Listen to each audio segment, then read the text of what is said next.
quand ça ne va pas, c'est qui a la sanction. Ah, là, c'est une autre manche maintenant. Alors là, on a remarqué une certaine lenteur dans les chefs du président de la République pour sanctionner ceux qui ne font pas bien les choses. Et quand on ne sanctionne pas ceux qui font mal les choses, ça veut dire on prend position. Et là, le peuple a, c'est vrai, la raison d'être sévère avec les chefs de l'État. Parce que là où on attend que le chef agisse, il n'agit pas. Parce qu'à un moment donné, la chanson Kabila ne marchera plus. À un moment donné, Kabila fait ceci, Kabila fait cela. Ça ne marchera plus. Cette La chanson. bouquémissérisation. Non, non, ça ne marchera plus. Donc, il faut la mayonnaise ne prend plus à ce propos. À un moment donné, il faut maintenant prouver, dire au peuple, voilà, j'ai trouvé le chômage à tel degré, à 98% comme c'est le cas. Maintenant, en partant en 2023, voilà que je l'ai réduit à 50%. Ça doit avoir des chiffres. Et ça ne pardonne pas. Vous, la question du RAM, d'une manière ou d'une autre, ça laissera des plumes à Fadji. Ça laissera des plumes.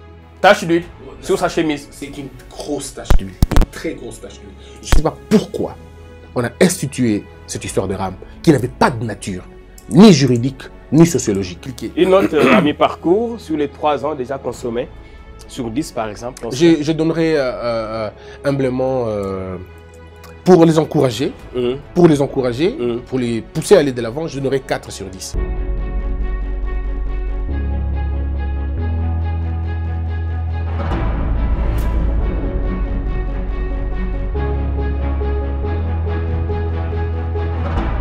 Il était vent debout contre Kabila. Il était de toutes les guerres, de tous les fronts. Kabila parti, l'idéaliste Christian Bossembe a-t-il changé de fusil d'épaule?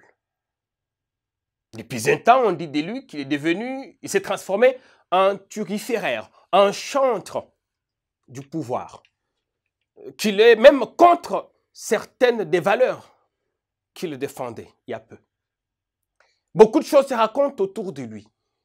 Nous avons l'immense plaisir de recevoir l'homme. Nous parlerons de lui, de son combat, l'idéal qu'il a caractérisé à un moment donné, ses relations avec les confrères, ses relations avec la première dame, avec le président Tshisekedi, qu'il rencontre, je suppose, de temps en temps.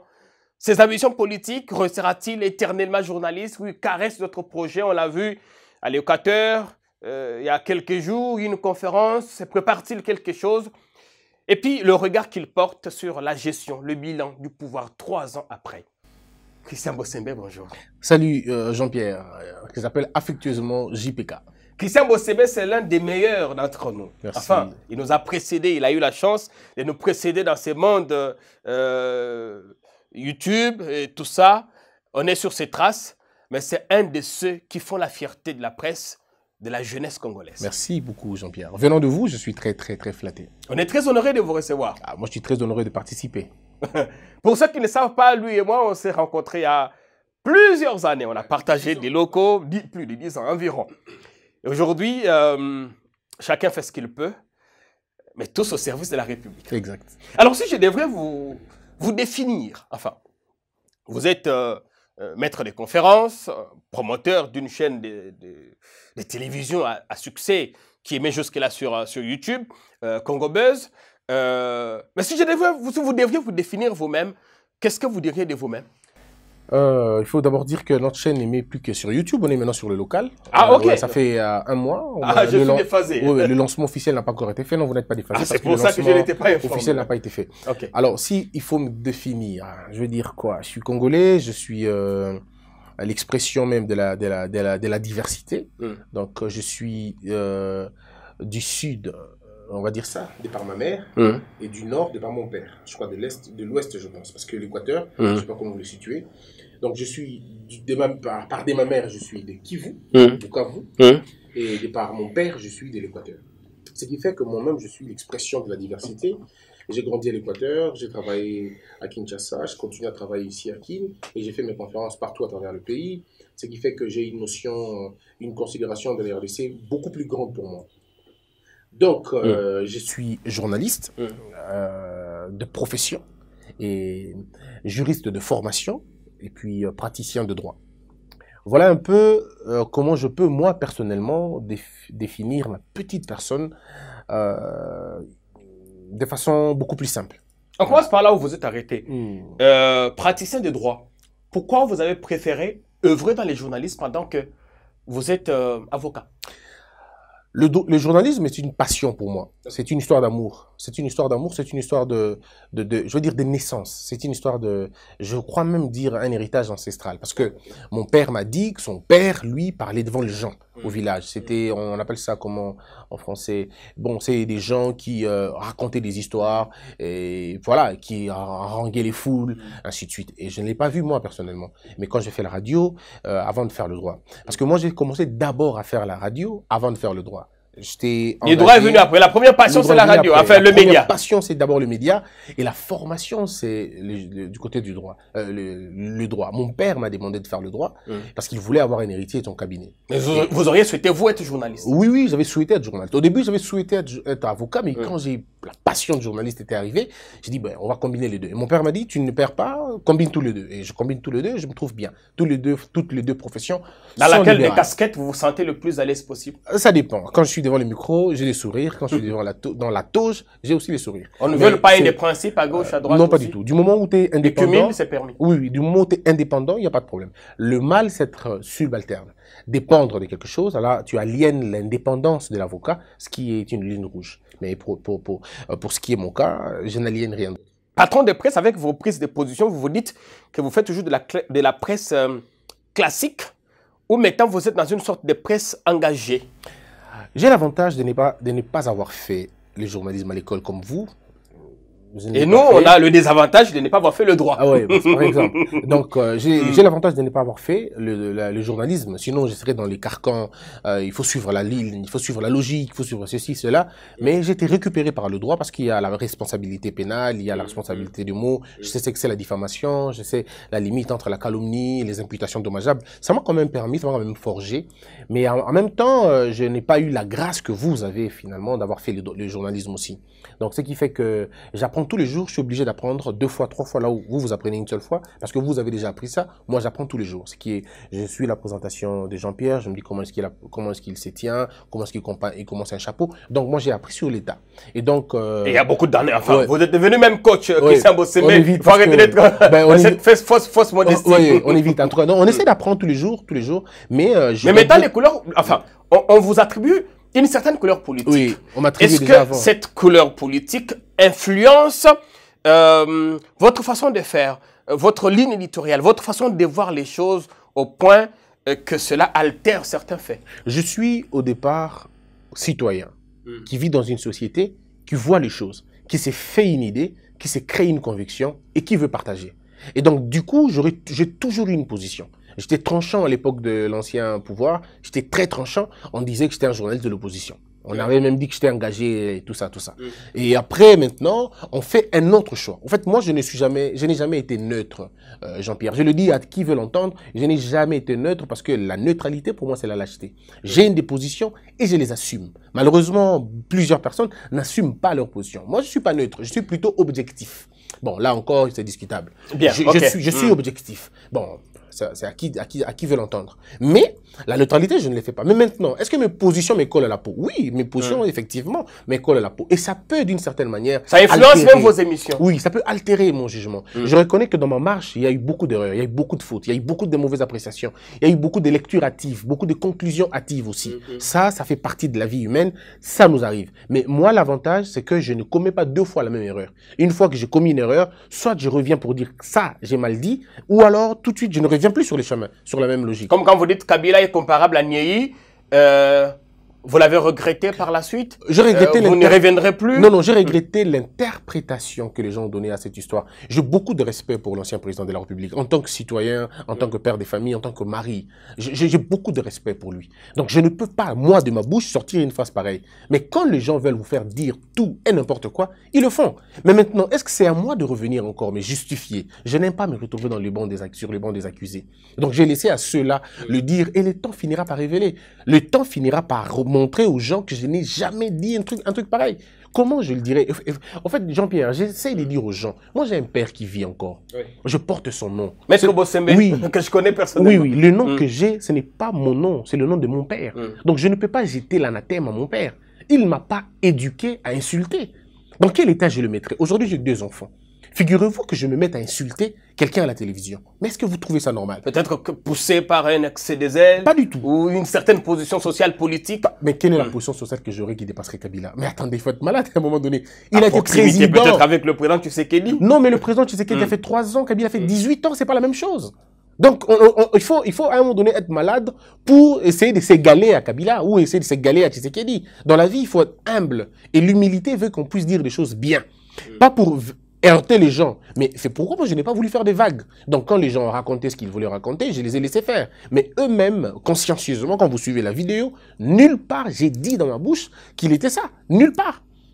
J'ai par contre dit que j'ai fait le choix. Parce qu'il y avait le choix, j'ai dit non, en tout cas, Tshisekedi est un gâteau. J'ai fait le choix. Mais je n'ai pas dit Kabila était l'autre. Vous avez laissé les gens dire, conclure. Hein, ah oui, les gens peuvent conclure comme ils veulent. Mais moi, je ne peux pas. Et ça, moi, ce que j'ai regretté dans cet acte, c'est la manière dont les gens ont amené l'affaire. C'est la manière dont les gens ont donné le sens à ce que j'avais dit. Malheureusement, je n'ai jamais dit un truc pareil. Je veux dire, heureusement, je n'ai jamais dit un truc pareil. Et l'avantage que j'ai, je suis très convaincu que même l'ancien président, ou sa famille, ou ses proches, quand ils ont suivi la vidéo, ils se sont rendus compte que le monsieur est resté poli, il n'est jamais allé dans les insultes. S'il y a un journaliste qui n'a pas partagé la vision de Kabila et qui ne l'a jamais insulté, ni dégradé, eh bien c'est moi. Jamais. Mais j'ai été parfois dur. Très dur. Très dur. Oui. Certains allaient jusqu'à dire que vous aviez un problème particulier. Quel problème j'aurais particulièrement avec Parce que vous ne le ménagez pas. Oui, ça c'est vrai. En fait, je n'ai jamais partagé sa politique. Je n'ai jamais partagé sa vision. Je n'ai jamais partagé son système. Je n'ai jamais partagé sa façon de faire. Mais ça ne peut pas me donner le droit ou le courage de l'insulter. Qu'est-ce que moi j'ai que lui il n'a pas? Il y a des mots qui ne sont pas des insultes, mais qui sont durs quand même. Durs et qui peuvent blesser quelqu'un dans son amour propre. Est-ce que vous savez que M. Kabila, je l'ai toujours appelé M. Kabila? C'est en tout cas, sur 10, j'ai toujours, 8 fois, j'ai toujours appelé M. Kabila, M. Kabila. Parce que j'ai des égards envers lui. Et sa femme, j'ai toujours appelé Madame Olive. Parce que je ne peux pas comprendre, rien ne peut me permettre d'insulter des gens. Même de les traiter de façon dégradante ou inhumaine. Je ne peux pas le faire. Parce que, attendez, Jean-Pierre, quel est le débat ou quelle est la position que nous prenons aujourd'hui ne nous fasse pas perdre la tête. Parce qu'il y a des gens qui ont vécu avant nous. Il y a des gens qui ont eu plus de succès que moi. Aujourd'hui, je ne peux pas me permettre même de donner des leçons à qui que ce soit. Seulement, on partage de points de vue. C'est parce que vous faites, pourtant. Non, pas du tout. Justement, c'est ça. Dans vos tribunes, tout ça, dans mes tribunes, c'est des leçons qui s'enchaînent. Oui, des leçons, des leçons, je veux dire des points de vue. Je veux dire ma façon, moi, de voir les choses. Et puis, au-delà de tout, moi, j'ai une école qui s'appelle l'École de la sagesse, où j'essaie de donner mes connaissances à moi. Donc, dans mes émissions, dans mes tribunes, je prends des positions et dans lesquelles je donne mes positions à moi. Et puis, un peu avec une dose pour dire que bon, c'est moi qui donne ça. Oui, ça peut arriver, c'est un style que quelqu'un peut prendre. Mais franchir la barrière pour aller jusqu'à insulter, ça, je ne le ferai pas. Avec un recul de temps, 3 ans après le départ de Kabila, est-ce que vous vous dites que vous avez été dur parfois pour rien? Bon, je sais pas. Vous regrettez de l'avoir trop combattu? Non, pas du tout. Je regrette pas. Au contraire, je me dis que quand je suis certaines émissions, je me dis aussi j'étais un peu galant, quoi. J'aurais dû utiliser peut-être plutôt tel terme et tel autre. Mais s'il faut corriger, en tout cas, je pense qu'il faut refaire la vie autrement. Je le referai. En tout cas, je ne partagerai toujours pas la politique de M. Kabila. Vous ne ferez pas comme Perrault Louara qui a même fait amende honorable en demandant pardon. En tout cas, je ne ferai pas. Je continuerai à combattre ce système de la Kabylie. Voilà les termes. La Kabylie a été, à mon avis, je veux dire encore, un accident de l'histoire. On n'aurait pas dû rencontrer la Kabylie, on ne serait pas là aujourd'hui. Mais bon, comme on va dire, les choses se passent comme ça dans un pays. On prend les bonnes choses, on laisse les mauvaises. Mais je suis très convaincu que Kabila n'est pas le Satan du Congo. Non. Kabila n'est pas le Satan du Congo. Non, pas du tout. Il n'est pas le Satan du Congo. À un moment donné, on l'a fait passer pour un Satan, pour l'incarnation même du mal congolais. Oui, les fanatiques peuvent le faire. Et les extrémistes peuvent le faire. Mais tout ce que je sais, ni les fanatiques, ni les extrémistes n'ont jamais géré le pays. Ils ne gèrent jamais le pays. Mais la presse engagée de l'époque disait de Kabila que c'est lui. S'il quitte, tout change radicalement. Non, il a quitté, tout a changé. Non, tout n'a pas changé. Le problème, c'est ça, en fait.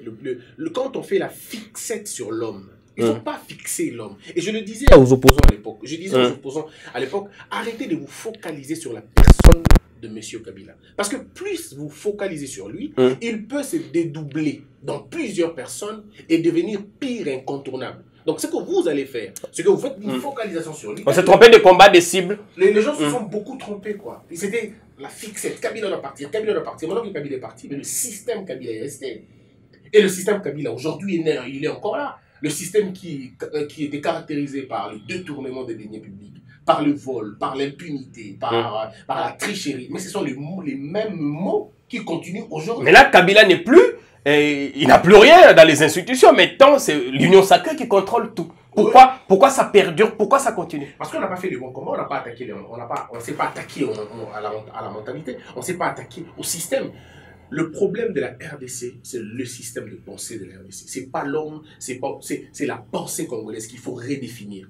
Tant que nous n'avons pas redéfini la pensée congolaise, tous les projets tomberont ou finiront par le procès. C'est un aveu d'échec, d'impuissance pour le nouveau pouvoir? Non, le nouveau pouvoir a des lacunes, a des points faibles, des points forts aussi. Ça, il faut le dire. Le nouveau pouvoir a des lacunes, parfois criantes même, mais il a beaucoup d'avantages, beaucoup de notes positives par rapport à l'ancienne administration. Parce que les mêmes méthodes de crier corruption, détournement, impunité, on est dans ça 3 ans après. Mais l'avantage de ce nouveau régime, par exemple, de cette administration, c'est au moins cette volonté manifestée de lutter contre la corruption, ce qui n'était pas le cas avant. Avant, à l'époque dans la Kabylie, la plus grande sanction était la permutation. C'est-à-dire, on volait au budget, on va vous enlever là-bas, on va vous permuter aux mines. On vole un enseignement, on vous permute, on vous amène à la défense. Mais aujourd'hui, les gens vont quand même un peu plus loin. Il y a des sanctions qui arrivent. Ils vont en prison et en ressortent une semaine après. Mais la symbolique quand même, il faut d'abord aller en prison. Maintenant, quand on aura franchi l'étape d'aller en prison, maintenant on va se battre pour maintenir les gens en prison. Et puis en réalité, c'est pas maintenir les gens en prison. Jean-Pierre, vous ne pouvez pas voler $1 million et vous allez en prison avec vos $1 million. Non, il faut que l'autre étape soit finalement matérialisée. Ça veut dire récupérer l'argent de l'État. Vous avez volé $1 million, on n'a pas besoin forcément de vous arrêter. Parce qu'il y a le sursis pour ça. On a besoin de retrouver l'argent volé. Alors, l'étape qui reste à cette administration, c'est l'étape de récupérer le fonds détourné. Et c'est vrai, c'est bien de mettre d'indexer tel ou tel autre, d'arrêter tel ou tel autre. Mais l'argent de l'État va où? Nous voulons avoir l'argent de l'État. Jusque-là, l'État n'a rien récupéré de tout ce qu'il avait perdu. Non, de tout le grand procès, on n'a pas encore récupéré l'argent de l'État. Et ça, c'est très grave. Mais il faut quand même encourager le fait qu'on a commencé quelque part. Ce qui n'avait pas été le cas dans le passé. Aujourd'hui, avec l'IGF, par exemple, vous voyez vous-même la peur du gendarme. Aujourd'hui, on se rend compte que l'IGF fait quand même peur. Il suffit qu'on vous dise que l'IGF est mal chez vous. Et vous tremblez. Et c'est cette image dont on avait besoin. Mais à l'époque de la Kabylie, c'était plutôt l'ANER qui était terriblement forte, qui faisait peur aux gens, parce que ça n'attaquait que les opposants politiques, ça n'attaquait que les gens qui disaient non, qui disaient oui. C'était finalement un système de terreur. Mais aujourd'hui, on n'est plus dans un système de terreur, on est dans un système de police maintenant. On arrête. IGF qui est la police politique. Bon, après la politisation de l'IGF, c'est généralement ceux qui détournent qui crient à ça. Moi qui ne détourne pas, toi qui ne critique pas, qui ne détourne pas, tu ne vas pas t'en prendre à l'IGF. Il n'y a que dans un pays des mafieux où la police ne dort pas. Mais dans un état sérieux, on ne s'en prend pas aux policiers. Au contraire, on les adule, on les aime. Mais quand vous donnez une société où les gens attaquent les contrôleurs, c'est qu'ils savent de quoi ils doivent se reprocher. Et l'IGF est une très belle réponse. L'IGF n'a pas été fabriqué par Fachi. Fachi a trouvé l'IGF. Et c'est Kabila qui avait mis ça. Même pas Kabila avait mis ça en place. Avant lui, c'était Mobutu. Il y a Mobutu qui avait mis ça en place. Mais il y a une sorte on a muselé l'IGF carrément. Et quand Fachi arrive, bon, voilà, on enlève le. Est-ce que ce n'est pas plutôt Jules Alinguete qui sort de ses missions, qui devient trop spectacle, trop visible? Et au finish, il est ridiculisé dans certaines affaires, comme il n'y a pas longtemps, il a dû demander, s'excuser auprès de la ministre du portefeuille, tout comme dans l'autre bras de fer, avec le ministre de l'EPST. Il y a parfois des choses comme ça qui finissent autour... Mais vous ne trouvez pas qu'au final, c'est toujours lui qui a raison? Regardez, en fait, moi, pour avoir assisté dans cette histoire, dans ces débats avec le ministre du portefeuille, j'étais là, j'ai vu le début et la fin de la chose, mais ce que les médias ont voulu rapporter n'avait rien à voir avec ça. Jules est le ministre de portefeuille, la ministre de la Minita, il n'y avait pas de problème, il n'y avait pas d'affront direct. La Minita lutte contre les antivaleurs autant que Jules lutte contre les antivaleurs. Mais ce que Jules demandait, c'était la sanction des mandataires. Et cette sanction est finalement arrivée. Donc le chef de l'État a décidé qu'on le fasse, le Premier ministre a décidé qu'on le fasse, le ministre lui-même a décidé elle-même a décidé qu'on le fasse. Donc le problème n'est pas vraiment là. Bon, pour l'histoire de l'EPST, je n'entre pas, parce qu'après on finit par dire qu'on est des médias de la haine. Je n'entre pas dedans. Mais nous parce qu'on les a vus à la fin chez Augustin Kabouya sous l'arbre à palabres. Bon, ça peut être des arrangements, ça je sais pas trop, mais en regardant, au moins l'idée de l'IGF, c'est que on veut faire en sorte que une certaine moralité financière puisse finalement devenir une norme.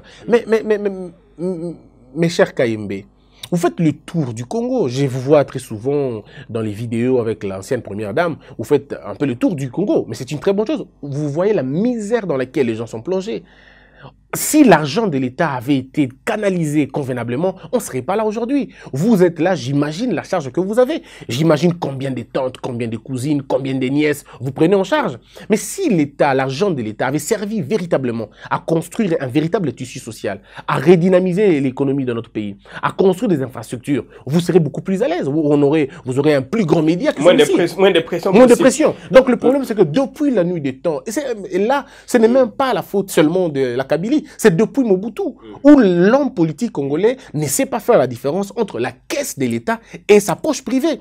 Et ça continue jusqu'aujourd'hui, même si les proportions sont beaucoup plus dangereuses, moins dangereuses, pardon, par rapport à avant. Mais on les décrit tout de même, hein. On dit impunité, à gauche détournement, à droite tu les genoux, 100 jours. On a l'impression qu'on n'est pas sorti de l'auberge. Oui, cette impression est vraie. Pourquoi? Parce que le problème de cette nouvelle administration, c'est un problème de planification. Ils ont certainement des bonnes idées, mais on ne planifie pas convenablement les choses. Okay. En dehors du problème de la planification, il y a un problème de casting. On ne fait pas le bon choix des animateurs. Parce que quand vous avez été dans l'opposition pendant 37 ans et que vous arrivez au pouvoir, il se pose un véritable problème. Les armes que vous avez utilisées lors de la contestation ne sont pas valables lors de la gestion. Parce que dans la gestion, on ne critique pas, on agit. On ne s'excuse pas non plus. On ne se plaint pas. Non, un mandat, on ne le prend pas pour se plaindre, on le prend pour l'exécuter. Alors, quand on a été longtemps dans l'opposition, on oublie souvent ça. Et même quand on est au pouvoir, on combine les deux. Tantôt on est opposant, tantôt on est au pouvoir. Et ça, c'est un mal. Mais il faut vite se ressaisir. Vous comprenez, le président, tout le temps, quand il se décharge sur les autres, genre, écoutez, c'est elle, voilà, c'était les autres, on a trouvé le pays dans ces conditions. Vous trouvez que cela ne colle pas? Non, le président, par contre, était un bon communicateur. Et c'est ça l'avantage de Félix Tshisekedi. Mais malheureusement, c'est venu avant son temps. C'est un communicateur, d'abord un vrai communicateur, qui essaye de dire exactement ce qui se passe. Parce qu'en réalité, le système politique actuel n'est pas un système politique, c'est un système politique qui donne beaucoup plus de responsabilités au Premier ministre et beaucoup plus de pouvoir au président. Ce qui fait que les choses pour lesquelles on attaque le chef de l'État, on devrait en principe attaquer le Premier ministre.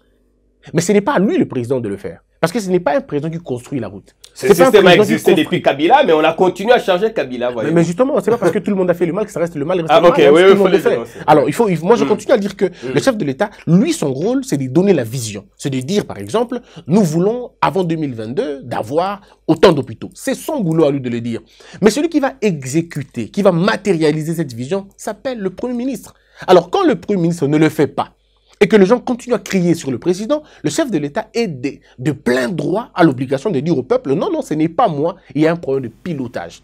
Alors, j'ai entendu plusieurs personnes confondre la notion de pilotage. Faiblesse de pilotage, évidemment. Oui. On dit, c'est lui le pilote en chef. Non, non, mais c'est justement ça le problème. Le chef de l'État dans un système comme le nôtre, il n'est pas le pilote. Il est l'aviateur, il est le constructeur de l'avion. Il n'est pas pilote. Le pilote, c'est le Premier ministre. Le chef de l'État conçoit l'idée, conçoit la vision. Et c'est lui qui définit en concertation la politique générale, c'est le Premier ministre. Mais c'est lui qui préside les réunions du Conseil des ministres. C'est ça la conception de l'avion. On conçoit l'avion. Mais celui qui va piloter ça, c'est pas lui. Mais quand ça ne va pas, c'est qui a la sanction. Ah là, c'est une autre manche maintenant. Alors là, on a remarqué une certaine lenteur dans les chefs du président de la République pour sanctionner ceux qui ne font pas bien les choses. Et quand on ne sanctionne pas ceux qui font mal les choses, ça veut dire on prend position. Et là, le peuple a, c'est vrai, la raison d'être sévère avec les chefs de l'État. Parce que là où on attend que le chef agisse, il n'agit pas. Maintenant, c'est ça le problème. Comme quand il revient du Kasaï, il dit temps. qu'il va frapper fort, il va frapper dur. Il a trouvé des choses qui ne marchaient pas, l'argent est sorti, les projets n'ont pas été exécutés. Il est revenu du Kasaï depuis janvier. Bientôt, on sera au mois de mars. Oui. On attend toujours que les sanctions tombent, aucune jusque-là. Alors, c'est ça la lenteur qui caractérise la gestion Fathi. C'est aussi une façon de dire, le président a sa méthode à lui. Parfois, ça réussit, parfois, ça ne réussit pas toujours. Okay. Je donne un exemple. Le chef de l'État, on lui a mis la pression. L'Amérique, l'Occident, tout le monde lui a mis la pression. Il faut te séparer des Kabila. Mais il a attendu plus d'une année pour ça. On lui mettait la pression tous les jours. C'est par toi deux, c'est par toi deux. Marionnette par-ci, marionnette par-là. Tu es dans la peau d'un autre. Et sa méthode à lui, c'est la méthode de dire « laisse l'autre faire, moi j'agirai en fonction de ce qu'il fera ». Il a fallu qu'une goutte déborde le vase pour que Fathi prenne des décisions drastiques pour rompre la relation avec Kabila. C'est que beaucoup ne pensaient pas qu'il allait le faire, mais il a fait. Au moins, moi, je croyais qu'il allait le faire parce que je lui disais déjà que ça allait se passer comme ça, et ça s'est passé comme ça. Regardez avec Kaboun, c'est la même chose. On lui dit la même chose. C'est par toi les Kaboun, c'est par toi, c'est par toi. Il dit, je ne le ferai pas. J'attendrai le moment. Et le moment arrive, c'est Kaboun lui-même qui fait la bourde. Donc, la méthode Fathi, c'est celle-là, au fait. Il veut que vous puissiez commettre autant de fautes au point que vous serez responsable flagrant de la faute pour que lui, il se dédouane. Mais maintenant, est-ce que cette méthode réussit à tous les coups? Parce que le temps passe aussi. Vous n'avez pas beaucoup de temps, vous n'avez que 5 ans, et vous allez demander encore à ce même peuple un prochain mandat. Mais la demande va s'asseoir sur un bilan. Qu'est-ce que vous allez dire à ce peuple? S'ils sont chômeurs, s'ils n'ont pas d'argent, s'ils ne mangent pas, s'il n'y a pas de route, s'il n'y a pas d'école, quel est le message que vous allez leur apporter? Parce qu'à un moment donné, la chanson Kabila ne marchera plus. À un moment donné, Kabila fait ceci, Kabila fait cela. Ça ne marchera plus cette chanson. La bouquémissérisation. Non, non, ça ne marchera plus. Donc, il faut la mayonnaise ne prend plus à ce propos. À un moment donné, il faut maintenant prouver, dire au peuple, voilà, j'ai trouvé le chômage à tel degré, à 98% comme c'est le cas. Maintenant, en partant en 2023, voilà que je l'ai réduit à 50%. Ça doit avoir des chiffres. Et ça ne pardonne pas. Donc, cette histoire de lenteur, oui, ça existe, mais au moins les actions ont été là. Et c'est ça ce que les gens ne veulent pas comprendre. Les actions ont été là, on décrit beaucoup son entourage, ses conseillers, beaucoup qui se donnent un spectacle, qui ne travaillent pas. Il y en a même qui se sont roués des coups il y a quelques jours devant sa villa. J'espère que vous êtes au courant. Et là encore, c'est la même méthode. On attend qu'ils commettent plus de bourdes pour qu'ils s'auto-disqualifient d'eux-mêmes. Bon, en tout cas, ce qui veut dire, moi, je ne suis pas dans le secret du chef. Le chef sait pourquoi, comment ça va se passer, parce que dans ces pays, il y a beaucoup de rumeurs aussi. Très souvent, les gens peuvent faire juste des échanges de paroles, mais dans la communication, on interprète qu'ils se sont donné des coups. Mais bizarrement, quand ces gens voulaient rencontrer, en tout cas, visiblement, soit ça a été des coups de bébé, ou ça a été des coups de chiffon. Parce qu'ils n'ont ni blessure, ni égratignure, rien du tout. Ou alors, ils ont eu de longues séances de massage la nuit, et que le matin, tout a été réglé. Donc, on ne le voit pas. Généralement, il y a entre les actions qui sont faites et l'information qui circule, il y a généralement une décadence. Et très souvent, c'est fait pour noircir les choses. Est-ce qu'il y a eu véritablement bagarre? Je ne pense pas. Mais même aux États-Unis, même dans le KBG, même en France, dans le KGB, pardon, partout. Là où il y a des gens, ça peut arriver. Ça peut arriver à tout moment. Mais maintenant, le problème, est-ce que ça entame leur travail? Le problème avec Fathi, je le dis et je continue à le dire, c'est un problème de casting seulement. Mais il faut contextualiser. Fathi arrive au pouvoir, il a d'abord une opposition. La première pesanteur, c'est son parti politique. Deuxième pesanteur, les alliances politiques. Troisième pesanteur, sa propre famille. Quatrième pesanteur, la pression du peuple. Alors, vous êtes là au milieu et vous devez équilibrer tout ça. Votre famille biologique veut que vous puissiez mettre telle ou telle autre personne. Votre parti politique veut que vous puissiez mettre telle ou telle autre personne. Vos amis d'enfance veulent que vous puissiez mettre telle ou telle personne. Et puis, n'oublions pas la communauté internationale qui a aussi son mot à dire dans toute cette affaire. Et là, vous avez tous ces problèmes-là. Entre-temps, le peuple attend.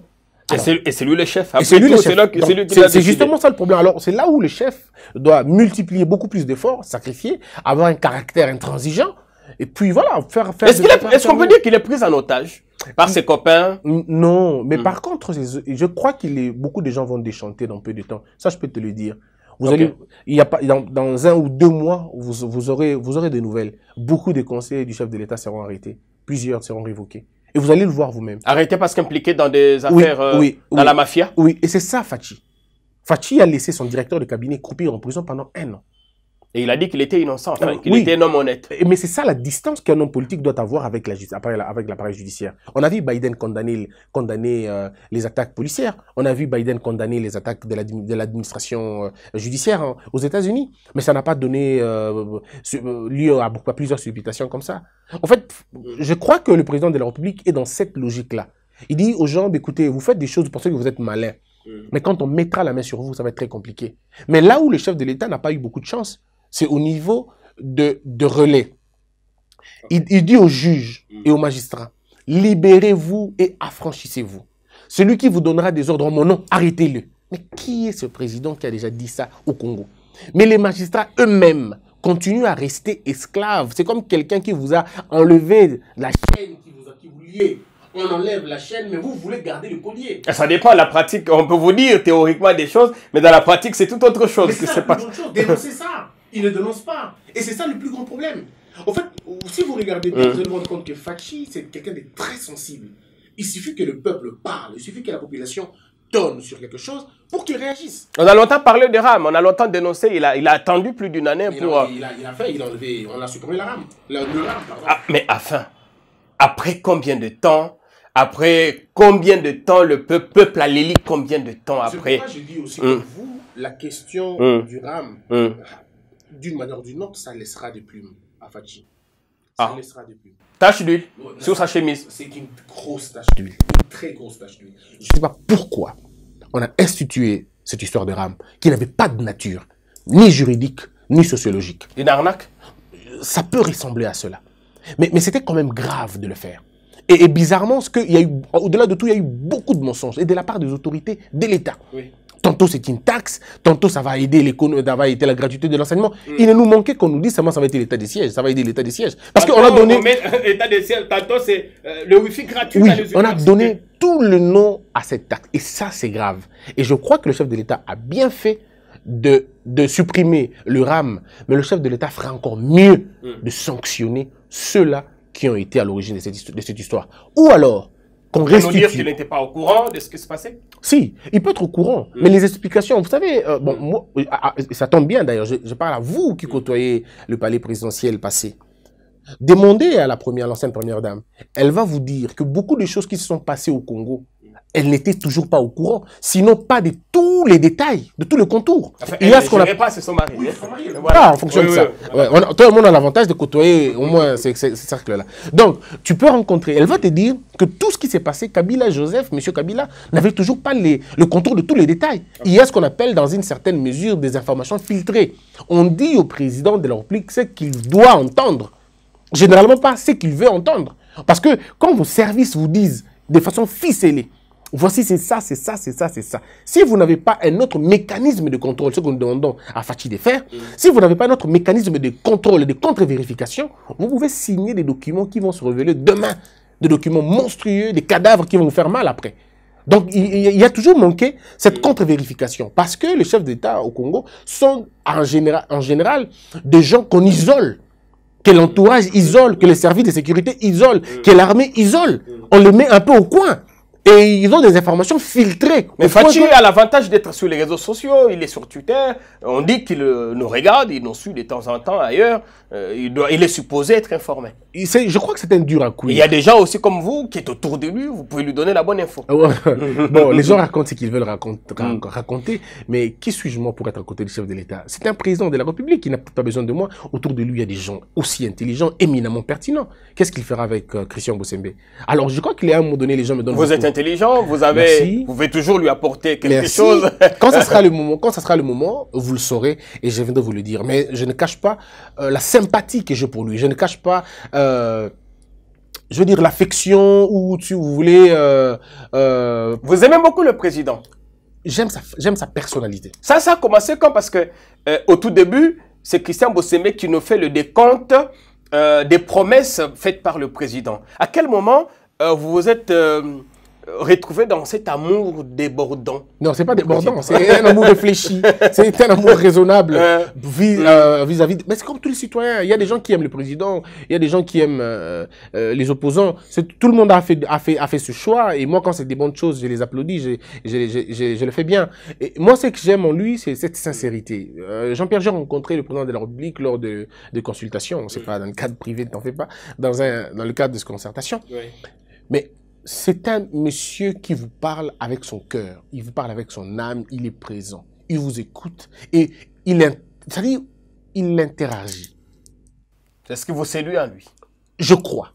C'est-à-dire que vous avez l'impression de parler à un homme. C'est pas comme parler à un robot, non. Vous parlez à un homme. Et c'est fabuleux, c'est très bien comme ça. Et chaque fois que je fais mes tribunes, et vous avez l'impression d'avoir été entendu. Et vous avez du coup un sentiment de reconnaissance. Vous êtes bien, vous dites, bon, ce que j'ai dit, je peux dire 10 choses, et Fatih fait 8, ou il fait 7. C'est ce que je dis. Je me sens honoré, je me dis bien. Comme quand vous voyez dans l'affaire de Ram, vous vous sentez embarrassé de le défendre parce que, quand c'est le disent, quand même, vous le défendez. Non, je défends les bonnes actions du chef de l'État. Ok, les bonnes actions. Et quand il y a des mauvaises, qu'est-ce que vous vous dites en ce moment-là? Citez-moi une mauvaise et puis je vais le dire. Non, le RAM, par exemple. Le RAM n'est pas une décision du président. Le RAM est une décision de l'RTP. Si c'est RPTC qui relève de la présidence. Oui, ça c'est un problème de coordination et tout. Et on l'a dit. Au sujet du RAM, je reconnais, voilà, les dossiers où je reconnais avoir dit plusieurs choses en même temps, c'était le RAM. Okay. Parce qu'au début, quand le gouvernement a sorti le RAM, je suis le premier à avoir dit, mais pourquoi on s'attaque au RAM? Pourquoi on n'attend pas les explications directes? J'ai dit ça au fait. Quand les gens étaient dit, oh, non, mais c'est pas bon, j'ai dit non, mais attendez, on attend le gouvernement. Mais ma grande déception était lorsqu'on a présenté le RAM maintenant au Parlement. Après, quand le Parlement n'est pas d'accord, n'est pas convaincu, le Parlement est contre le RAM. Alors, j'ai dit aussi contre le RAM. Et j'ai demandé au chef de l'État de supprimer le RAM. Et il nous a écoutés. Mais quand vous prenez, par exemple, vous parlez de la planification, la gratuité de l'enseignement, Tchili Gilou, l'état des sièges et tous les autres projets lancés, nous semble-t-il, dans la précipitation, sans planification, au point que même pour l'état des sièges, c'est un ministre qui dit qu'on n'a pas fait le montage financier qu'il fallait pour ça. Et là encore, quand vous vous mettez à saluer ce qui est fait, quand vous rentrez entre vous, Christian Bossembe, vous vous dites, ces gens ils sont à côté de la plaque, mais qu'est-ce qu'il faut? Il faut qu'on les défende parce que si on ne fait rien, tout va être gâché. Non, je ne me suis jamais retrouvé dans cette situation malheureusement. Okay. Mais par contre, je me suis retrouvé dans une situation où il fallait clarifier les choses. Je vous donne un exemple. Allez-y. La première dame, la très distinguée première dame. Ah, notre maman, que nous saluons et que nous aimons beaucoup. La très distinguée première dame, encore une autre femme exceptionnelle. Elle se retrouve à Kisangani. Alors, elle appelle, je crois... Le DG de la SNEL? Oui. Alors, les gens sont là en train de dire « Toboye, Toboye ». Mais comme les gens, les méchants, les manipulateurs, les fake newsers des professions et des carrières, ont finalement coupé juste le petit morceau où les gens disent non, non, non, et puis pour dire, Balingui, première dame, t'es. Alors, qu'est-ce que moi je fais en ce moment-là? Moi qui veux rétablir la vérité. Je rétablis la vérité.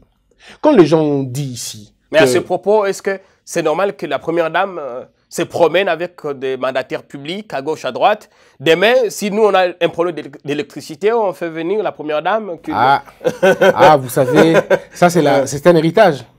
C'est un héritage que Tshisekedi a trouvé. Il ne peut pas faire mieux, lui. C'est ce qu'il est en train de faire. Vous voyez la première dame faire moins de sorties. Moi, je me rappelle encore que la première dame, l'ancienne première dame, était accueillie par des gouverneurs.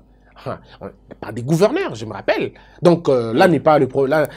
C'est une culture, en fait. On va dire dans une culture. On évolue. Alors, et donc, j'étais en train de dire que j'ai entendu les gens dire que la première dame l'ancienne première dame a empoisonné des ambulances, un truc du genre des vaccins comme ça. C'était des vaccins pirates et tout et tout. J'étais le premier à l'avoir dit, à l'avoir dénoncé. J'ai dit, c'est pas possible, ça ne peut pas se faire. Donc, c'est des fake newsers, des manipulateurs qui l'ont fait. Mais là, en ce moment-là, les gens de maman ne m'ont pas appelé. Hein. Ils ne m'ont pas appelé pour dire, ah merci, tout ça. Non, jamais. Mais c'est quand on dit un truc qui ne va pas bien pour eux, que là, on est des cibles. Donc, c'est pour dire que je m'attaque à tout mensonge, à tout ce qui est mensonge, à tout ce qui n'est pas bien. J'ai dit, non, non, mes frères, ici, on nous a menti. Voilà, la vérité, c'est celle-ci. Voilà, la vérité, c'est celle-là. Donc, c'est un peu ça. Vous avez souhaité de tous vos voeux que Félix Tshisekedi divorce d'avec Kabila. Une année après, est-ce qu'on peut dire que la situation a changé maintenant qu'il est la seule source de pouvoir? Oui, beaucoup. En termes de centre d'impulsion, en termes de centre d'impulsion, il fallait arrêter la confusion parce que deux tigres ne peuvent pas régner sur une même montagne. Il fallait que l'un s'éclipse et laisser la place à l'autre. Et c'est ce qui a été fait. Maintenant que les décisions sont prises par la seule personne qui est Félix Tshisekedi, c'est bien aussi pour M. Kabila. C'est bien pour lui parce qu'après, il ne sera plus comptable de tout ce qui va se passer après. Il sera plus ça les dédouane en quelque sorte. Ça les dédouane dans beaucoup de choses. Maintenant que par exemple, la question du RAM, on ne pourra pas l'imputer à Kabila. On ne pourra pas l'imputer à qui que ce soit. On va l'imputer à ceux qui sont dans l'Union sacrée, qui le veulent ou pas. Ils sont dedans, ils ont pris part à cette histoire. Donc, cette divorce a été avantageux d'abord pour l'ancien président Kabila. Comme ça, il vit un peu en paix. Le type était attaqué partout. Tout le mal qui était fait, c'était lui maintenant. Maintenant qu'il n'est plus là, Félix Tshisekedi est le seul responsable de tout ce qui va se passer dans sa cour. Il est le seul comptable en ce moment. Bien sûr, le seul comptable. Mais ce qui est avantageux parce que aujourd'hui, il y a 3 milliards de réserves, de dollars sur de réserves chez nous. D'échanges, pardon. DGI, toutes les régies financières ont finalement quadruplé leurs recettes et on sent qu'il y a une certaine volonté d'aller plus loin. Et si les choses évoluent convenablement, on pourra avoir un budget de 9 milliards, peut-être de 10 milliards ou peut-être de 15 milliards si tout se passe dans de bonnes conditions. Selon certaines prévisions, si les choses suivent la logique normale, Félix Tshisekedi en 2028 peut laisser ce pays à 20 milliards de dollars. Là, je dis si les choses se passent convenablement. Vous les voyez déjà gagner la prochaine bataille électorale. Oui, il gagnera la prochaine bataille. Et ça, je peux vous le garantir. Comme je l'avais dit, comme j'avais prédit pour aux élections qui sera le président, et je vous dis que Fachi prendra un deuxième mandat. Avec quel bilan? Alors, le problème, c'est celui-là. Maintenant, le problème, c'est que Fachi ne prendra pas le pouvoir parce qu'il aura été le bon président ou le meilleur président. Fachi aura le pouvoir parce que l'opposition ne s'est pas organisée. Et que l'opposition ne s'organisera pas, malheureusement. Et que le bilan ne comptera pas. Non, ça ne va pas beaucoup compter. Sauf si les gens votent contre. En fait, il n'existera pas, il sera famélique, il sera faible. Non, le problème ici, c'est que Fachi n'a pas de contrat, n'a pas d'adversaire maintenant. Tous ses adversaires ont été totalement fragilisés et pris dans le piège, soit du tribalisme, soit... Il essaie de les fragiliser lui-même. Ben, l'opposition a toujours été... si vous voulez faire une bonne politique, si vous pouvez fragiliser les opposants sans énerver la loi, sans énerver les principes sacro-saints d'une république, faites-le. Cherchez des petits procès à gauche, à droite. Il n'y a pas de procès, malheureusement. Et c'est ça l'avantage. 3 ans après, aucun opposant politique n'a été arrêté. Matata a empêché le dimanche d'aller à Lubumbashi. Matata n'est pas une opposante politique. Aux obsèques de sa sœur. Matata n'est pas une opposant politique. Il faut le dire monsieur Matata, pas Matata vulgairement. Monsieur Matata, si vous voulez bien. Monsieur Matata n'est pas un candidat présidentiel. Et surtout, il n'est pas un candidat sérieux. Quand je dis sérieux, ça n'a rien à voir avec la morale, rien à voir avec les valeurs. Mais c'est pas un candidat qui fait peur, en fait. Pas du tout. Pas du tout. Pas du tout, en tout cas. Donc, ce n'est pas Matata. Ce n'est pas monsieur Matata de qui on devra avoir peur. En tout cas, pas lui. La menace ne viendra pas de lui. Même s'il fait la coalition, ça marchera toujours. La grande opposition à Félix ne sera-t-elle pas son bilan plutôt que des acteurs politiques? La véritable opposition de monsieur Félix Tshisekedi, président de la République, c'est la faim des Congolais. C'est l'absence de route. C'est le manque d'hôpitaux. C'est tout ce qu'il y a comme conditions sociales. Voici les véritables opposants du président de la République. Le président n'aura pas affaire à la Mouka ou à tout ça. Le président aura affaire à l'assiette des Congolais, à la santé des Congolais, aux routes qui ne sont pas encore là. Mais 3 ans après, rien n'a évolué de façon fondamentale. Beaucoup de choses ont changé quand même. Beaucoup de choses ont changé par rapport à... Non, il faut d'abord comprendre que le pays était trouvé... Comment le pays, on l'a trouvé dans quel état? Ce pays était effectivement déstructuré, effectivement tué. Donc, Mobutu Kufa Yagi Penza a raison. Comment ça? Je vous explique. Mobutu laisse Jekamine et Miba dans les conditions plus ou moins bonnes. Pour Jekamine, de plus en plus pas très bonnes pour Miba. Mais celui qui amène ces choses au cimetière, qui les enterre, c'est la gestion de la Kabylie. Les ressources du pays, le coltan, le cobalt et tout le reste. La Kabylie a trouvé ce pays à la bonne période qui puisse exister. Le monde a besoin du coltan, le monde a besoin du cobalt, le monde a besoin du cuivre. Qu'est-ce qu'on en a fait? Quasiment rien. Nous avions un code minier qui ne nous était pas favorable. C'est maintenant que les choses essaient de bien changer. Non, mais le code minier, qui devrait le faire? C'est pas, les gens ne sont pas responsables du fait que vous vous réveillez en retard. Vous avez eu 18 ans, quand je dis vous, c'est pas vous, hein, je parle de la Kabylie. Évidemment, ceux qui ont géré, oui, moi je l'avais géré même l'avenue. Pas vous. Ceux qui ont géré ont eu 18 ans. Donc ce code minier allait être fait il y a longtemps, il y a longtemps. Est-ce que vous savez le code minier du Chili, qu'est-ce que ça rapportait au Chili? Savez-vous le code minier australien, c'est que ça rapportait à l'Australie? Mais le nôtre nous a apporté quoi? Même celui-ci nous a apporté quoi? Donc le problème ici, c'est que le pays était déstructuré. Le pays était finalement dans une situation, mais alors terriblement en lambeaux. Maintenant, il faut commencer à restructurer le pays. Mais ça ne vous prend pas une semaine, ça ne vous prend pas 2 ans. Ça prend beaucoup de temps possible. Et donc, c'est le temps qui peut... Et s'il faut donner une note, ça peut expliquer. Une note à mi-parcours sur les 3 ans déjà consommés, sur 10 par exemple. Je donnerais humblement... pour les encourager, pour les pousser à aller de l'avant, je donnerais 4 sur 10. 4 sur 10. Oui, pour les encourager. Ça signifie que s'il y avait élection aujourd'hui, Félix Tshisekedi aurait démérité. Non, s'il y a élection aujourd'hui, encore que les élections ne se font pas forcément sur base des bilans, ne vous en faites pas, sinon Kabila n'allait pas être élu. Les élections ne se font pas sur base des élections, ou pardon, du bilan, sinon on n'allait pas voir ça. Les élections au Congo, c'est tribal, c'est ethnique, il y a beaucoup de on va dire beaucoup de paramètres sociaux qui rentrent en jeu. Donc, mais en tout cas, je peux vous garantir que si on arrête aujourd'hui et qu'il y a élection aujourd'hui, Fachi battra n'importe qui. Parce qu'il y a une donne. Je peux vous garantir, les gens peut-être s'amusent un peu. Kabila ne soutiendra, Monsieur Kabila ne soutiendra pas un opposant. Monsieur Kabila soutiendra Félix Tshisekedi. Ah bon? Je peux vous garantir. Personne d'autre dans ses opposants n'aidera, ne protégera Monsieur Kabila comme Félix Tshisekedi le fait. Personne d'autre. Et contrairement à ce que les gens pensent, Joseph Kabila n'a pas besoin d'aller ailleurs. Et il n'ira pas ailleurs. Il vivra au Congo, ici chez lui. Parce que tout le monde le sait. Pour que Joseph Kabila vive en paix, dans un semblant de paix, ça doit être à l'Orient, en Asie. En Europe, ça ne marchera pas. D'abord, lui-même, Kabila, c'est je ne vais pas dire un anti-européen, mais c'est quelqu'un qui n'a pas supporté l'hégémonie européenne. Et ça lui a coûté tout ça. Et peut-être que les gens disent ça, ils n'en parlent pas suffisamment. Joseph Kabila, à un moment donné, a dit non à l'Amérique. Il a dit non aux Nations Unies. Il a même dit non au FMI et à la Banque mondiale internationale. Et c'est des choses qui ne se pardonnent pas. Voyez-vous, c'est des choses qui ne se pardonnent pas, surtout lorsque vous avez été leur fruit, lorsque c'est eux qui vous ont porté au pouvoir, peu importe que vous soyez réveillé par un vent de nationalisme, à un moment donné, ça ne marche pas. Et il a payé le frais jusqu'à la fin. Mais parce que lui, il ne parle pas beaucoup, et ça a été à son avantage. Aujourd'hui, il est au Congo, il n'est pas dérangé. Aucun procès. Avec la Constitution, ça lui profite, ça profite à lui, il est bien.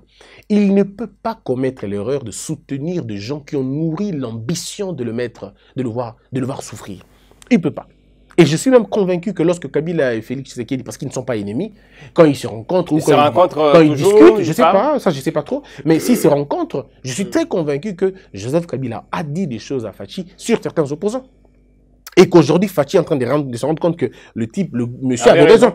Donc, ce qui fait que je ne vois pas. Bon, la politique, elle est dynamique, les choses peuvent changer demain ou après-demain, à cause d'une décision politique, ça peut changer beaucoup de donnes. Mais je ne vois pas de façon sage quel est cet opposant politique que Joseph Kabila va choisir. Mais il y a deux choses. Soit Joseph Kabila va choisir son propre dauphin, son propre poulain, qui va propulser, parce que lui-même, Joseph Kabila n'a pas besoin de rentrer au pays, contrairement à ces turiféraires et ces tambourinaires et ces croque-morts en politique. Ça, il n'a pas dit. Il n'a pas dit, il faut attendre encore. Non, mais il a dit, il a plusieurs fois dit. En fait, les gens, j'ai comme l'impression que les gens ont vécu avec Kabila sans le connaître. Ce monsieur n'a aucune ambition de revenir au pouvoir. Il n'en a même pas besoin. Regardez comment il est en paix, tranquille, comment il est maintenant dans sa vie. Vous pensez qu'il est en paix? Bien sûr que oui. Mais il est en paix maintenant. Il n'est pas traqué? Traqué par qui? Vous avez lu le dernier article de Jeune Afrique qui expliquait comment Tshisekedi accentue la pression sur les Kabila. Non, il faut arrêter cette histoire des Jeune Afrique. On connaît tous comment ça se passe, ces médias-là. C'est pas important. Mais il faut le dire aujourd'hui, l'ancien président Joseph Kabila est relativement en paix, ici au Congo. Et grâce à Félix Tshisekedi, à sa gestion aujourd'hui. Personne ne lui fait un procès. Grâce à Félix ou aux lois de la République. Bon, on protège l'ancien président. Vous savez, les lois de la République, pour les changer, ça suffit, il suffit d'un clic. Hein. Comme on a pris la majorité. Oui, comme on a la majorité parlementaire, on peut tout changer en un seul instant.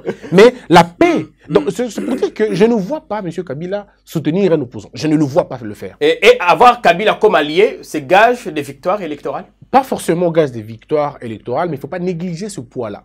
il ne faut pas négliger ce côté-là. Et c'est assez important. Mais on est allé à l'Union Sacrée, on a eu les Katumbi, les Bemba, on pensait refaire les choses. Apparemment, ce n'est pas le cas. Non, non, vous ne pouvez pas. En fait, Joseph Kabila avait dit quelque chose de fondamental quand même. Il a dit que les députés que vous avez débauchés vont vous coûter trop cher. Et aujourd'hui, on se rend compte que ces députés coûtent cher. Ils sont extrêmement capricieux, que pour soulever juste un petit stylo, ils ont des exigences à faire. Et celui qui leur a donné ce pouvoir-là, qu'est-ce qui est arrivé à la personne? On connaît tous comment ça se passe. Jean-Marc Aboum? Non, je dis rien en tout cas, je ne parle pas de lui. Mais celui qui a donné ce pouvoir à tous ces transhumants-là, ils ont eu des problèmes aujourd'hui. Au fait, l'élan était bien. L'élan, c'était bon, venez, parce que Fathi l'avait dit, j'ai pas besoin d'être une autorité morale. Venez dans un élan de construction, on va refaire une nouvelle chose. Et c'était déjà bien parti comme ça. Mais après, ça va mal tourner lorsque on va convaincre le chef de l'État en disant laissez les gens du FCC se constituer en un corps. Or, le président aurait tiré beaucoup d'avantages en les laissant dispersés comme ça. Parce que lorsqu'ils sont dispersés en groupe de 5, en groupe de 7, en groupe de 8, ils ne constituent aucune force, donc aucune menace. Mais quand vous les regroupez à plus de 100, mais ils deviennent une force. Et quand ils deviennent une force... Une force maintenant qui peut même résister face au président. Bien sûr que oui, ils peuvent résister. Ils peuvent résister. Et puis maintenant, le temps est devenu très difficile. Vous n'allez pas dissoudre le Parlement. Or, la véritable arme qu'il y avait avant, c'était l'arme de la dissolution. Donc, moi, je dis toujours que parmi... Le président a commis une erreur. Oui, oui. Je crois que parmi les petits couacs que le chef de l'État aurait commis dans son parcours, c'était le fait d'accorder du crédit à celui qui lui avait conseillé de le regrouper en groupe. Il aurait dû laisser ces gens-là. Mais déjà, le fait de débaucher ces gens, c'était aussi une erreur, non? Non, non, débaucher, c'était pas une erreur.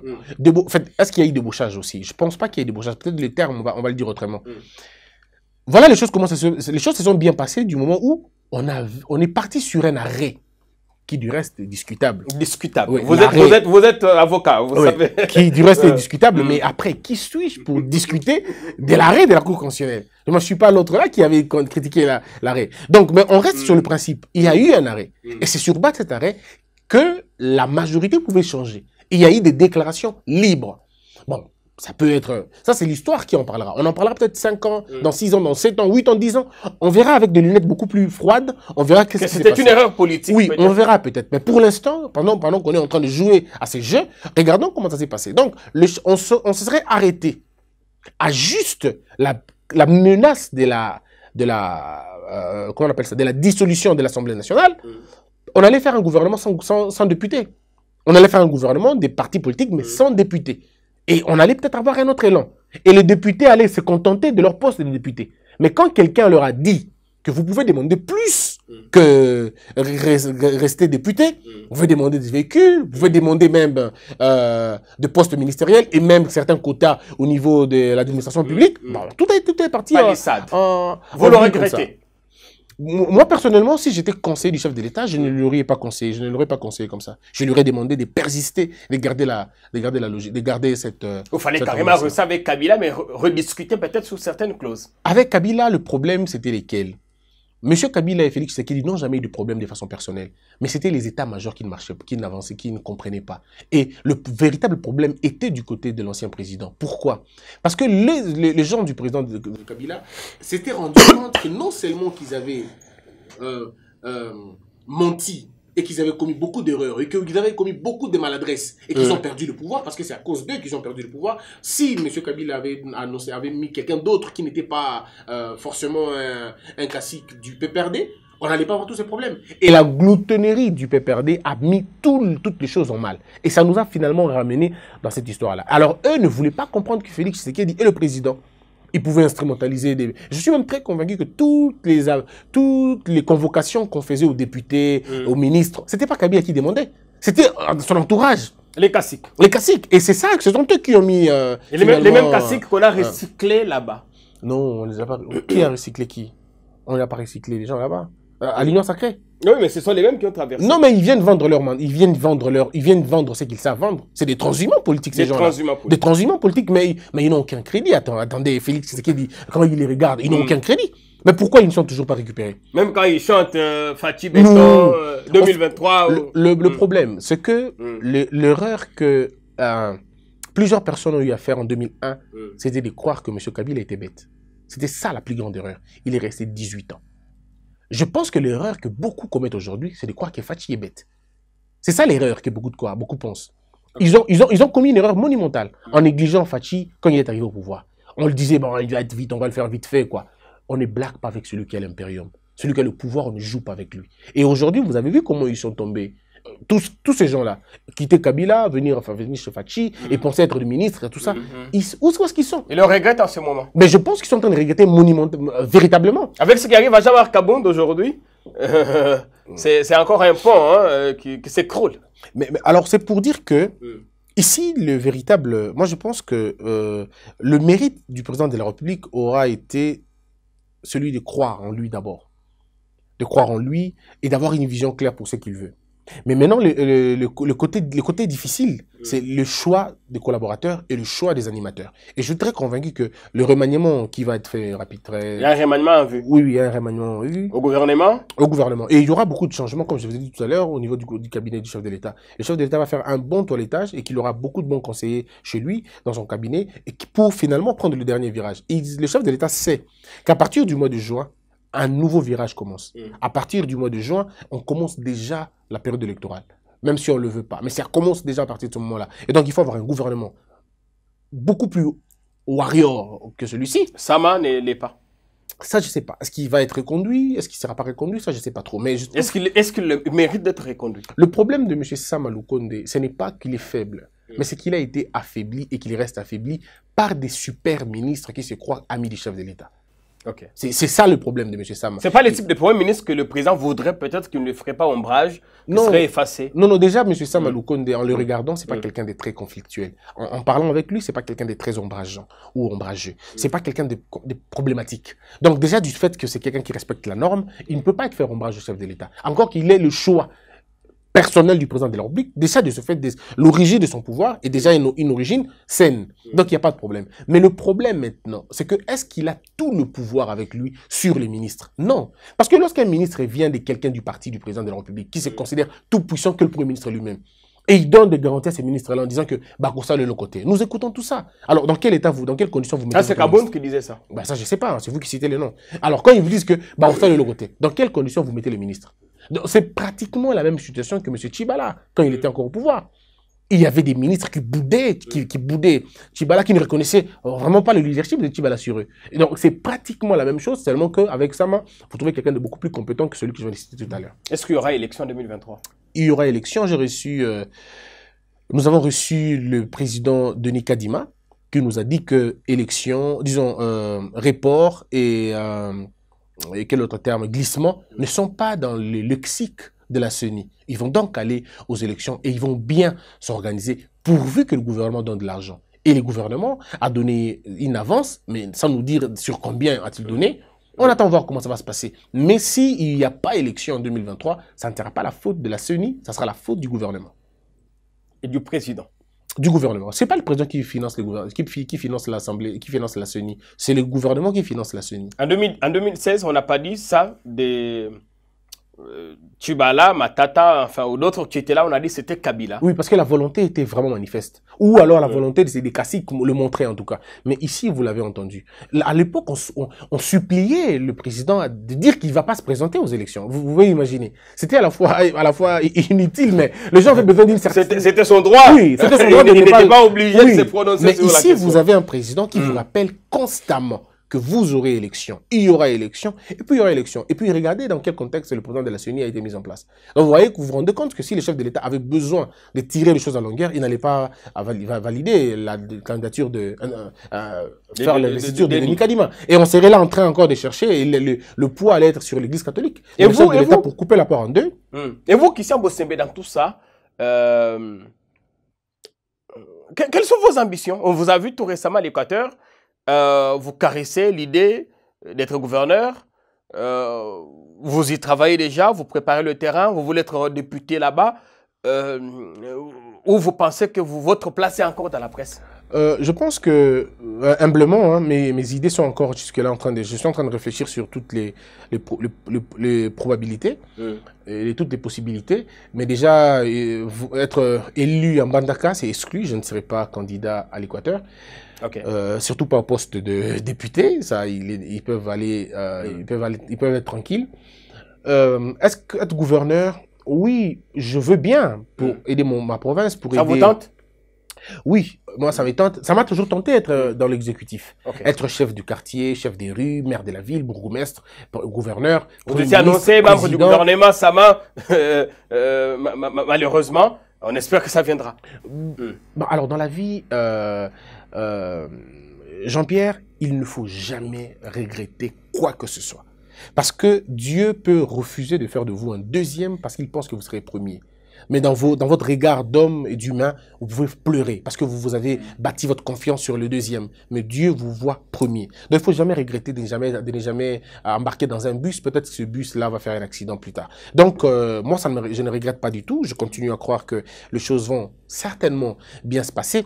Et puis, je suis convaincu qu'on ne peut pas aider son pays forcément en étant ministre. Déjà qu'en étant journaliste, vous le reconnaissez que j'aide d'une manière ou d'une autre mon pays.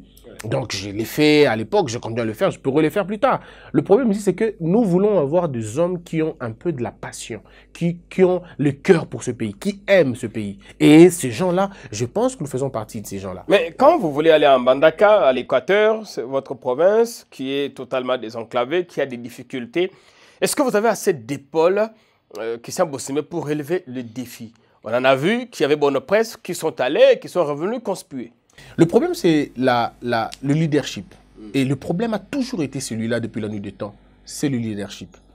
Et lorsque le leadership, il est dessiné, il est compris, il est collectif, il est un leadership d'engagement, ça finit par produire des effets.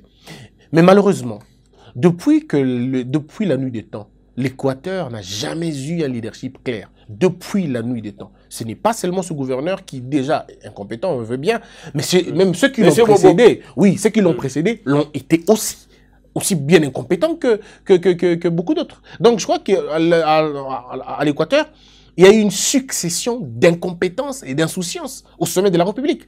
Personne ne s'est distingué de quoi que ce soit. Ne comptez pas sur les Français qu'ils viennent vous raconter ici. Le problème, c'est que personne n'a eu la volonté de construire l'Équateur comme il fallait. Il y a eu des gens qui ont considéré l'Équateur comme une petite boutique, on pouvait mettre la peinture par-ci, couper les herbes par-là, et ça suffisait pour faire d'eux des gouverneurs. Il y en a d'autres qui ont, parce qu'ils étaient éloquents, ils pouvaient raconter par-ci, par-là, qu'il y a d'autres qui ont été gouverneurs lorsque l'Équateur était encore Équateur, le grand Équateur. Ouais. Mais qu'est-ce qu'ils ont pu faire? Rien, absolument. Et donc... un fait n'excusons pas l'autre, nous disons que l'incompétence a été le mot-clé qui a gouverné l'Équateur. Il faut maintenant changer la donne.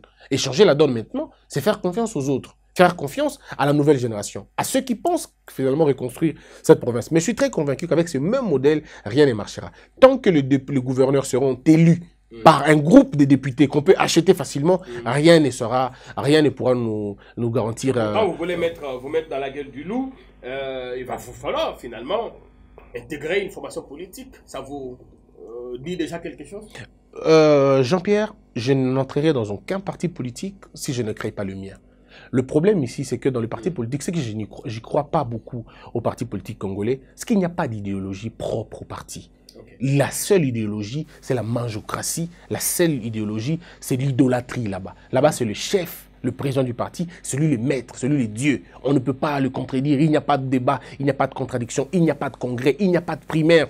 Tout se conçoit et s'imagine par le président. Et ça ne peut pas marcher. Donc, dans ces conditions, je ne peux pas intégrer un parti politique. Mais si je crée mon propre parti politique et que je veux faire des alliances, il est possible que je fasse des alliances avec des partis politiques. Ça, c'est possible. Il est possible que je fasse des alliances avec n'importe quel parti politique qui peut m'apporter un soutien politique dont j'aurais besoin. Mais en tout cas, pour l'instant, le média me va encore. Mais j'estime que les ambitions, il ne faut pas les écarter. Il ne faut pas écarter les ambitions. Il ne faut pas écarter les ambitions. Ouais. Peut-être dernière petite question.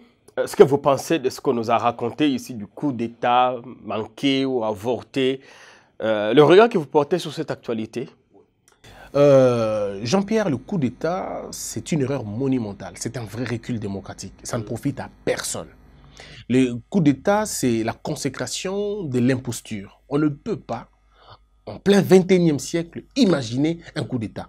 Nous avons une histoire africaine. On a eu plus de 100 coups d'État, tentatives y compris. Mais qu'est-ce que ça nous a rapporté? Rien du tout. Les coups d'État n'ont jamais changé la situation d'un seul pays en Afrique. Aujourd'hui, on regrette Kadhafi. Tous les bouleversements brutaux que l'Afrique a connus. Heureusement, nous sommes passés à côté, en tout cas. On serait emportés dans cette histoire. Le Congo allait être une poudrière. On n'allait pas la Providence nous a véritablement aidés.